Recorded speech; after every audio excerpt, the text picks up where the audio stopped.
Alors bon voilà, je rentrais tranquillement et tout de mes examens quand là tout soudain Kitaro il a dit ouais regarde le dernier chapitre de One Piece, il est cool. Alors bon moi je regarde et tout, je lis, j'ai absolument rien compris.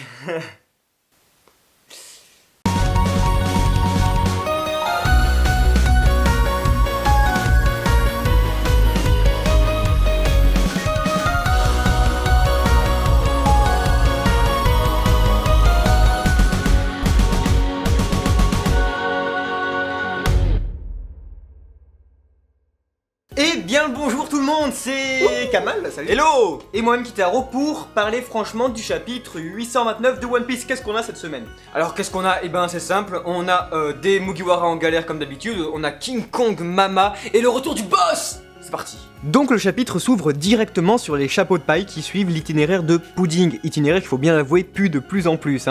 D'autant plus que nous avons l'impression qu'Oda s'exprime à travers Luffy lorsque celui-ci trouve la carte bien trop étrange à son goût. On reviendra dessus un peu plus tard. On retrouve alors Nami forcément obligée de faire la maman et de gérer tout le monde, faire la cuisine, engueuler Luffy et tenir son rôle de navigatrice. Donc ouais, pas mal d'humour, c'est sympathique, yes yes yo yo, et on apprend quelque chose d'important, c'est que le bon Pedro est déjà venu sur le territoire de la Mama. Donc bon, les Mugiwara suivent alors la map pour éviter les limaces territoriales, qui est le système de surveillance. Ils vont donc alors accoster sur l'île Cacao, mais tombent sur un centipède géant près d'une rivière de jus. Voilà. PS Carotte tente d'être utile, mais il n'y arrive toujours pas. Donc là, vous vous dites tout, ah putain, c'est quoi cet arc? C'est louche, ça pue le mystère, tout le monde cache des trucs et tout, on comprend rien. Et ben vous allez voir, c'est que le début. Bon, maintenant on passe à ce qui a fait que tout le monde a tiré une gueule du genre quand on a lu ce chapitre. On apprend que Big Mom est malade, mais nous ici on va plutôt dire obsédée. Elle souffre apparemment de crise l'obligeant à bouffer une sucrerie particulière pour la calmer, ce qui rend alors bien sûr tous ces sujets dans une merde pas possible. Sujets qui d'ailleurs sont composés de toute trace de One Piece. Et oui, Minx, Longue-Jambe, Tontata, etc. Et même un homme poisson. Mais pour le moment, la vieille tente de reproduire King Kong sur un bâtiment tout en le bouffant, alors qu'un putain de nuage, un soleil et même son chapeau lui disent d'arrêter. Normal, hein, c'est que le début. Et v'là qu'arrive le preux Charlotte, Musca, 16e fils de Big Mom, qui tente de la raisonner en lui disant que son croque-en-bouche arrive et qu'elle pourra ainsi être calmée. Mais rien à foutre, elle tente de lui écraser la gueule et use de son pouvoir, sans aucun doute un fruit du démon, pour lui ôter son espérance de vie. Sa durée de vie même, et elle y arrive et voilà que, eh bien, elle lui enlève 40 ans de sa vie. Et continue de gueuler partout après son croque-en-bouche. Et là on se rappelle la discussion entre Pudding et Nami. Attention, reconstitution. Mais tu es sûr, Pudding de Kun? Big Mama ne va point te punir? Mais non, Nami Shouanoni-sama, je reste comme sa fille kawaii chérie.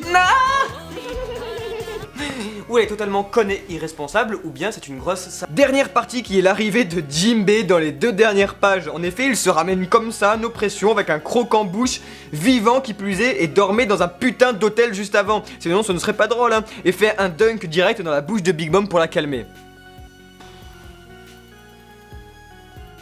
Donc là-dessus, King Kong se calme, retrouve ses esprits et ne montre d'ailleurs aucun regret sur le fait d'avoir tué son fils. Ce qui fait penser qu'elle n'a donc aucun remords et que tout est création pour elle. Et qu'elle ne fait donc plus la différence entre ses créations et ses propres enfants, qui sont, proprement parler, ses créations. D'où le nombre colossal de gosses qu'elle a.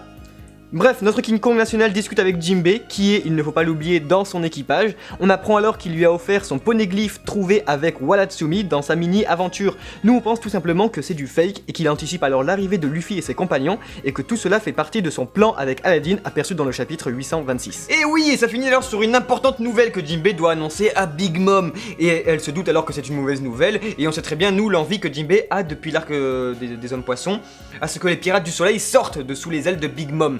Wait and see.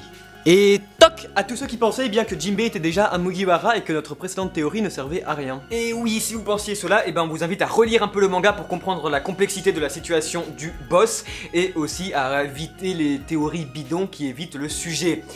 Voilà. Ouais, les mentions spéciales, oh mon corbeau. Les mentions spéciales du Mon Corbeau. Yo, les mentions spéciales quand même. Mention spéciale, tout simplement, à Big Mom et son Trick or Treat. Ça faisait quand même franchement bader, ça montre un peu le caractère lunatique de Big Mom. Ça fait flippant, mais vous savez ce qui est encore plus flippant? C'est Pedro le mystérieux, Pedro sur le ring. C'est tout, voilà. Mention spéciale aussi à Luffy quand même qui crame le gouvernail juste pour aller sauver Sanji. Pas pour toutes. Et mention spéciale à... À toutes ces friandises qui se font bouffer dans ce chapitre, on aimerait faire C'est trop bizarre. une seconde de silence s'il vous plaît pour ces friandises. Voilà. Donc voilà, c'est du One Piece tout craché, ce qui apporte bien sûr de nombreuses questions, comme putain de what the fuck, comment ça se fait que tout est vivant dans ce pays de ouf, même la bouffe parle et quand elle se fait bouffer, elle est contente de mourir ingurgitée par Big Mom alors qu'elle dormait il y a 2 secondes dans un putain d'hôtel. On sait pas si on doit en rire ou en pleurer, bordel. Nous avons tenté de réfléchir et voici notre conclusion.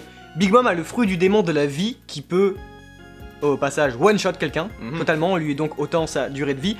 Complètement cheat, n'est-ce pas? Et oui, en gros, elle serait capable de voler la durée de vie d'un être humain afin de l'introduire dans un être vivant ou non, et ainsi créer toutes sortes de trucs chelous qui parlent, comme rappelez-vous, un bateau chantant, des portes, jusqu'au croquembouche en passant par des arbres ou des nuages, ou bien, dans une autre mesure, et bien garder cette durée de vie pour elle et donc vivre éternellement. Et donc nous, ça nous fait penser alors tout de suite à qui?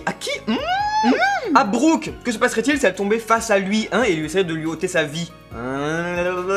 Ennemie naturelle, peut-être, peut-être pas, t'as pas pensé à ça, hein, Big Mom? Dernière chose importante, c'est que pour le moment, avec tout le monde et Big Mom, ça va très bien. Hein, c'est vrai, mis à part son comportement un peu lunatique avec les friandises, son territoire est un exemple de réussite sociale et de bonheur. En gros, on aurait un empereur assez ambigu, un peu fou, c'est vrai, qui pourrait à ce moment-là tout donner de la main droite, mais aussi tout reprendre de la main gauche.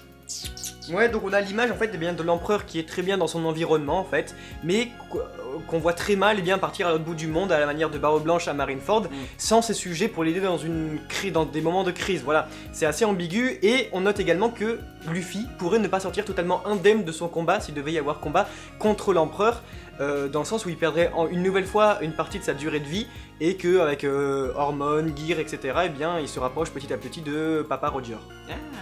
C'est fini pour le chapitre 829 et 829 qui était hyper chelou quand même. C'était dingue et du coup je pense qu'il y a matière à débattre dans les commentaires, donc n'hésitez pas à donner votre avis dans le sens où eh bien je pense qu'on peut trouver de belles surprises et nous ça nous fait comme d'hab tip top trop plaisir. Aussi n'hésitez pas à nous suivre sur Facebook et sur Twitter et à lâcher un like, ça nous fait énormément plaisir. Dégueulasse. Non sans déconner, n'hésitez pas à aller voir un peu sur Facebook parce qu'il y a des news assez importantes dans le monde de One Piece. Le monde de One Piece bouge un peu, c'est cool, ça y est, il commence à avoir des informations et donc on aimerait bien en discuter avec vous et donc comme on peut pas le faire sur YouTube, on le fera un peu sur Facebook. Voilà, c'était Kitaro. Mais oui, et c'était Kamatero. Ciao ciao. Salut.